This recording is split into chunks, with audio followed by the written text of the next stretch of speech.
When the U.S. military pulled out of Afghanistan last August, a number of Americans weren't able to get out, and now lawmakers say information on how many were actually left behind is hard to come by. Capitol Hill correspondent Erik Rosales reached out to the State Department officials for answers, and he joins us now. Erik? Yeah, I certainly did, Tracy. You know, Republicans with the Senate Armed Services Committee tell me that they've yet to receive definite answer on the number of Americans who are still in Afghanistan.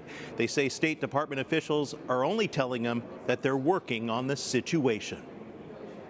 It's hard to recover from that disastrous, dangerous, humiliating surrender of Afghanistan.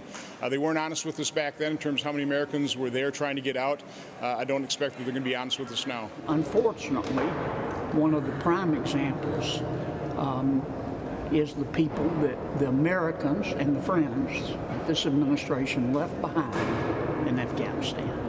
Others agree and tell me they're sure that Americans are still in Afghanistan. We don't really know how many Americans are left. We've never gotten a straight answer from the State Department or the Biden administration, but I can tell you there are absolutely still Americans, green card holders, legal permanent residents there. Congressman Mike Waltz is a former Army Green Beret who served in Afghanistan. He tells me patriotic private groups and former soldiers are leading rescue efforts, often at personal costs. Many of these veterans have quit their jobs, exhausted their savings, and are reaching out to donors to buy planes.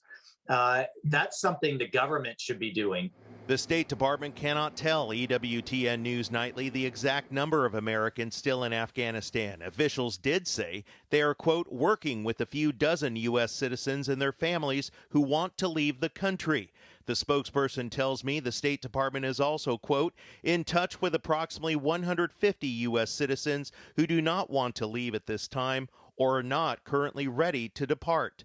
Officials add since August 31st, 2021, the State Department has directly assisted in the departure of 495 U.S. citizens and 455 lawful permanent residents from Afghanistan.